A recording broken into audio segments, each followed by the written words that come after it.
What's going on, Internet family? How's everybody doing? Today I got Brian Burks on the podcast. We're just gonna sit down, chat a little bit. How you been doing? Good. Except you were sick. Except I was sick, yeah. Getting over weeks of being sick. Dude, I've gotten lucky. I've just been like kind of tired. I had a Dia de los Muertos, and the week before that, I started feeling that little itch. Started hurting a little bit, and so I started taking elderberry syrup and fermented garlic and apple cider vinegar and I forgot you were a green witch. I started pumping full of it, and I knocked it. And I was good. By the time the show, I was like, all right, I'm strong. I did that show, and I stood outside for like 15 hours. And then the Sunday I was okay, and then Monday. Well, you're exposed to everybody all the time. Because they're always wanting to shake my hand and touch me and shit. you got to be like one of those LA celebrities. It's just like, sorry, I don't like at a convention. They're like, nobody touched me. Sorry, $10 for a photo though. Yeah. But yeah, so I ended up getting sick a little bit after that, and it just kind of trailed on. And I kept fighting it. I'd have a show, and I'd fight it before a show. And then last week I was feeling good and strong, and then fucking went to the gym. Got a good workout in, went to sleep, woke up, and was so sick. Just felt like I'd been beaten. Yeah. So now I'm feeling good. I haven't gotten sick. Knock on wood. Lucky. I don't have kids, and that's part of it. Yeah. Your immune system is probably like really rich. It's really, my immune system sucks. Like, they say like your immune system is mostly formed when you're a little kid, like between your first 5 years. Oh yeah. My first 5 years were eating fast food and living in a mess. So. I love finding out stuff like that because I was really healthy as a kid, and like, they say, one of those things they said on like, what's the TLC show, like My 600-Pound Life or something like that. They're like, obesity, your fat cells, you develop your baseline of fat cells by the time you're 13 or something like that. Like how many cells will actually form. Yeah, and then so you do what you will with them after that. Well, if you're healthier when you're younger or fit, you're less likely to be out of control and healthy when you're older because you have like a healthy baseline. I don't know if that's factual. I think so. It makes sense. But it's working for me because I still have my swimmer's body just with a spare tire. That's the whole idea of liposuction, is they take the cells out so you can't grow fat there anymore. Stick them somewhere more appealing. I couldn't imagine like that lap bend or whatever where they... I couldn't imagine any invasive shit like that. Your stomach can only get so big. That's like... Yeah, that'd be scary for me. Anything like where they cut you open and do shit to you freaks me out. And I've just been lucky. I haven't had to have anybody do that. Yeah, I've never broken a bone. I broke my foot once because I got drunk and kicked my ex-wife's car when I was 18, and then me and my roommate, I was still angry, so we went out to wrestle. Yeah. And he speared me and put his knee right in the foot and just crushed it. That's it. I look back on things where I know I should have severely hurt myself, but I didn't, like chopping wood, while drunk at night with a hatchet, to build a fire next to a giant fire, I've never been an adrenaline junkie, so I've been pretty good with not fucking myself up too much. Yeah. Oh, well, everything I hurt myself, I used to skateboard and stuff, and like, I was good at falling. Yeah. You look at like those parkour guys and like, all sorts of crazy people, the Russian guys are like, it's all about how they fall and tumble and roll. Yeah, they can drop 50 feet and then bloop, hop back up. I've always been pretty good at falling and not getting hurt, but I also don't put myself in too many positions to get hurt. My swim coach said that skateboarding was good for me because I developed balance. Yeah, I only skated for about 6 months when I was 9. Mm-hmm. Saved up my pennies, bought a skateboard from a local skater. Skated everywhere for the whole summer. Everywhere. I mean, it was my vehicle all over Tucson. And then somebody stole my fucking skateboard from my front porch, and I never got another one. So I was like, fuck skating. But because of the scene I've always been to, everybody's like, oh, you skate. I'm like, no, I don't skate. Somebody stole. I had a World Industries board. I was so fucking proud of that shit. The little water drop on one end and the fire drop on the other end. I'm not familiar with it, but I was a big fan of skateboarding art growing up, like Toy Machine and shit. I used to get the Red Devil. What were the little catalogs? CCS or CSS? I used to get the So, catalogs, and I was poor, so I'd sit there like, man, I wish I had those fucking jeans. I wish I had this fucking. I just wanted the clothes. I've gone through many stages of window shop lusts for magazines. For some reason, I got like. I used to go to Barnes and Noble and get like the Millionaire magazine to show you like all the fucking watches and jets and shit. And I would just be like, what the fuck? How does this? I didn't know this existed. Like, I could use this. I'm gonna circle that one. But little did I know, I actually wanted to do the opposite of that, which is design those things. You know, like James Jean, I was telling you, he's like my favorite artist. Yeah.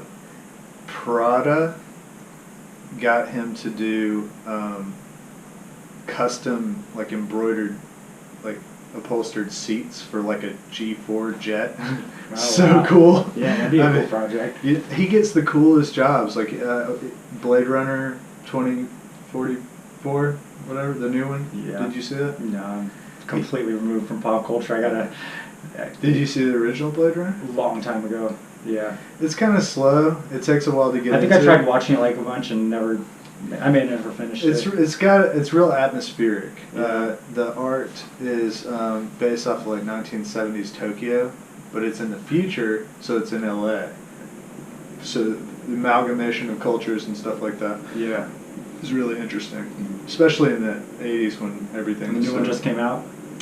Yeah, like 2 years ago. Okay. It's really weird, and you need some context for it. Yeah, that's a funny thing with doing lots of these art shows we do. And a lot of the people that are really into pop culture. Oh yeah. Like, you know about this? I'm like, not a fucking bit. Yeah. Like, I know about the things I knew about when I was 18. Yeah. And I haven't learned much since then.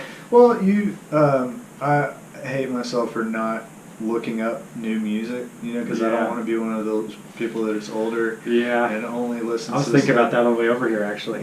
But you know, you've exposed me to a lot of new music, and like Skill. I was gonna say like Skilla's YouTube channel. Everything she covers, I've never heard of. So completely. Yeah, she's way perspective. That's what one of the people I thought of is like she knows so much about pop culture. I know nothing about what she's talking about. Well, it's like anime or something, you know, like I love some animes. I think it's an incredible art form, but I'm not going to watch every single one just so I can talk to every single person about every single one. Yeah. I don't have the time. It does limit your conversation ability when you don't know shit about, 90% of pop culture people are talking about, so you're like, oh yeah. Well, I'm ADD, so I can fire random connections. Find a reason, find something to connect to. And sometimes I'll mention something based on an association in my brain of something they said, and they completely lose my trail that I took. Yeah. And they're like, why did you bring that up? And I was just like, For a while there, when all I did was do art and listen to like Buddhist lectures and shit like that on YouTube, everything to me seemed like that. Sure. So every time somebody was talking, I just start throwing some fucking. Yeah. Well, I heard in ancient Confucius said. Yeah. They just be like, the fuck are you?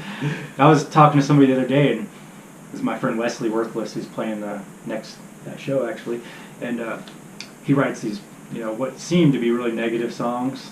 And he sent me some lyrics, and I was like, "Oh man, that's really cool. I see the positivity." Yeah. And he was like, really, he liked the fact that I saw the positivity in his very, kind of aggressive songs or whatever. Well, Buddhism's all about samsara, the suffering of life. And that's I told him, I was like, I'm the type of guy that listens to Days and Days and hears Buddhism, so like I'm gonna hear the fucking positive in it.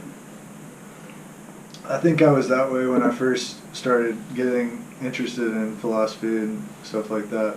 I think when I started reading like Sartre, existentialists and shit like that. Yeah. You can get really pretentious about that, like, Yeah. I remember trying to. Nietzsche said. I remember before I'd ever read anything, sitting there thinking I could talk about philosophy. Me and my friends talking about it, and I look back, I'm like, wow, you guys didn't know anything what you're. But I'm not well read either. Yeah. I have a ton of awesome books that I probably will never read. Before smartphones came out, I read nonstop. I had 3 books going a week. I'd have fiction, nonfiction. I read a lot. So I am kind of well read, but I also don't retain details. So I'm not going to be able to sit there and I read this book one time and it said, I remember because your subconscious is incredibly powerful. Holly's been watching Jeopardy, and I'm just like pulling facts out from 8th grade that I forgot that I knew. And I was thinking about this the other day too. People say, the internet, smartphones, nobody reads anymore. But I think if you think about it, you're reading all day long. Yeah. All day long. Like, I don't feel bad that my smartphone has replaced reading books because the reason I read books was because I wanted information. Sure. And now I've got access to all the information. So anytime I have a thought, I'm just like, fucking, what is it? I don't have to read a whole fucking book. Those tests you take when you're a kid and they tell you if you're an audio learner, visual learner, kinesthetic learner, whatever? Like, I was always audiovisual, kinesthetic. So, like, books are very efficient in transferring information, but they're not as efficient as some other media can be. Like a documentary. It can read to you something from a Freedom of Information Act document while it's showing you video. Cementing it in your brain. And you're just like, you're getting more context. I do like that when you read a book, the visual image you get is unique to you, and what can be wrong. yeah.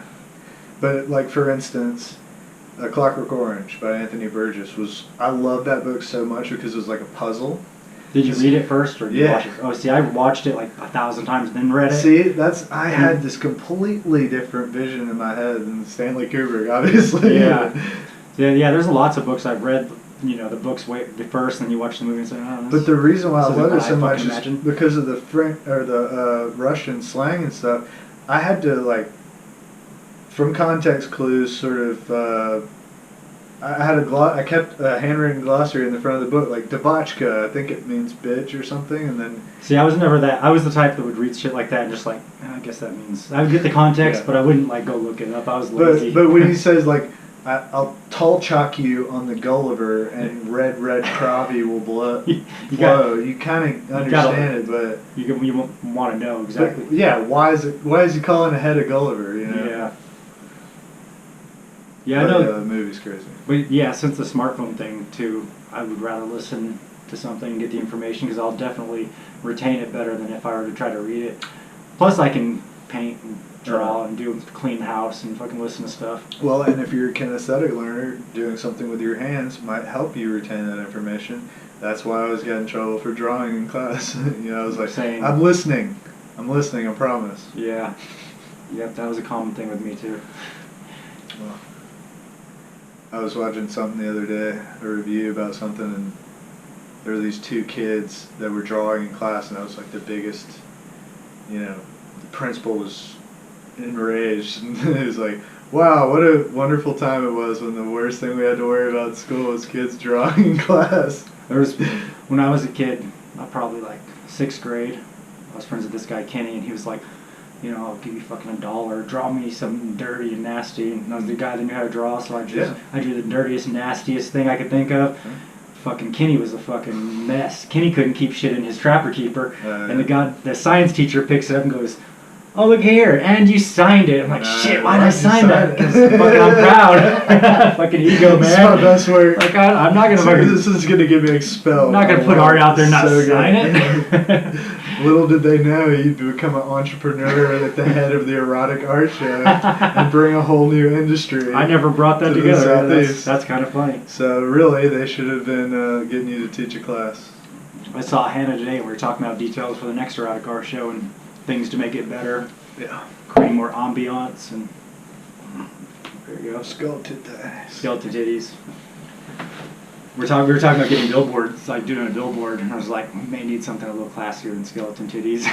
Hey, your budget for a billboard could be a mural project instead. Maybe.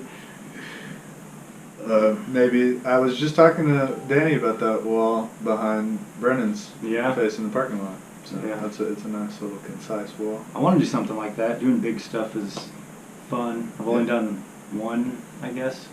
One that's actually on a wall. Yeah. So what were you doing this morning? This morning I was doing Deck the Ham, fucking drawing Santa bound and gagged, and Krampus stealing a sleigh with his skeleton reindeer. So go by Birmingham Oddities and take a picture with that. Instagram, hashtag Art by Burks and Deck the Ham. Okay. Art by Burks, Deck the Ham. Help me win. What is it? I think it's like $400 or something. Did you win last time? Last time I got second place and won a pair of $90 sunglasses, and I don't wear sunglasses, but I wore those sunglasses until someone stole them out of my car because they were very nice. And then they disappeared recently, and I was like, dang, best sunglasses I ever had. Second place is awesome. Yeah, I don't think I've ever won. How many people do it? I don't even know, at least 10, maybe more. No, it's got to be Maybe. 30. They do all the buildings. I don't know numbers. On north side. I know I was on the news with Lindsay last time. Yeah, you were. And he was just kind of like, "Oh, this is different." Last year we had Krampus and a skull with the Santa hat, evil snowman. And it was kind of funny to see look on news guy's face looking at my piece. Yeah, dude. That's well, at least it's not on the side of your van. Yeah. Yeah. We'll talk about that later. That's the time. Don't drive a ladder van through Mississippi. That's all I'll say. Mississippi doesn't like artists. No. At least not this profile. Time. Yeah. The profile. That's what my lawyer said. Yeah. It's a profile. What's all that damn ink on your arm, there, boy? The first time ever, somebody said, "So do you have sleeve tattoos?" And I said, "Well, I have the one that was sticking out the window." And he said, "Good." I was like, "Hey," he said, "Good." After I told him I had a sleeve tattoo. That's kind of funny. You do have nice work, and you're adding to it. I like the way you're adding to it. This one, Joey Henson, my favorite. I saw a guy on so Matt Hogue was supposed to be here tonight. Where are you, Matt? He's a photographer in town, and he got some work, so we're not mad at it. Can't blame him. But I was really wanting to talk to him about this, but I'm gonna talk to you because you're here. Okay. So so what kind of photographs do I take? It's about urban exploration, because he's crazy. Yeah. He almost got. I saw that hurt last night. He was intimidated by a person. That story was very familiar to every day I grew up in Tucson. Like I was like, damn, that just sounds like all of my childhood experiences. Yeah, I mean that. I'm glad nothing happened. Anyways, he likes to go take pictures of derelict places and stuff, and I know that there is an underground under Birmingham. I've been obsessed with Paris catacombs videos. Yeah. So these people, there's since the 1400s or whatever. The Paris catacombs, there's tunnels leading underneath all of Paris. It's crazy. And all of it, literally. And like Louis XIV's mom, built a church on this place. Wasn't it that they built over it all or something? No, I think a lot of it is tunneling to escape the Nazis. Back, so when the Germans occupied France, they used the catacombs extensively. But there's tunnels underneath all the royalty used it. There was a tax to come into Paris back during the Hunchback of Notre Dame days, and so vendors would use the tunnels to bring in goods to avoid taxes. But anyways, it's so surreal, dude. It's just like miles and miles and miles, hundreds of miles of tunnels underneath Paris, and there's the counterculture basically lives there. They just frequent it. They use it instead of the streets. People will just go. French people just go up, pull off the manhole covers, and fucking go down in there and lower amps and lights and shit and have parties. Oh shit! Wow, it's crazy. They fucking pneumatic drill holes into like World War II bunkers and.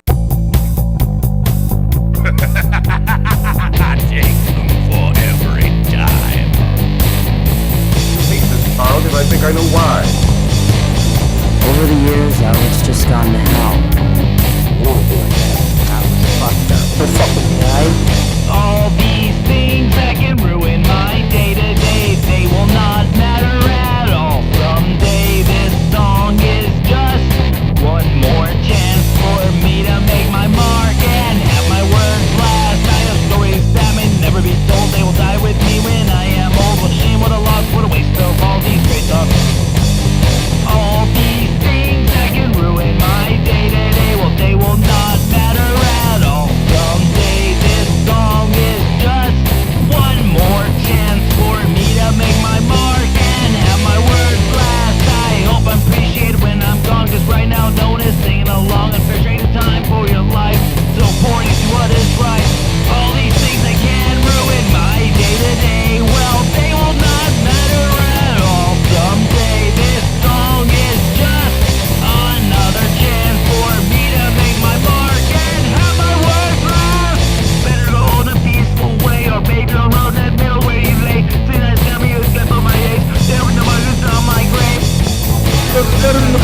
try to fuck. All these things that can ruin my day to day, well, they will not matter at all someday. This song is just one more chance for me to make a mark and have my words laugh.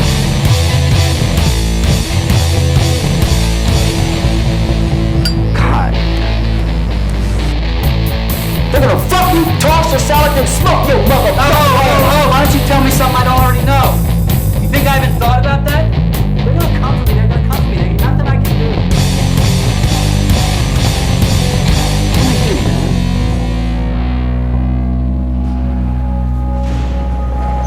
do. So I was right back where I started.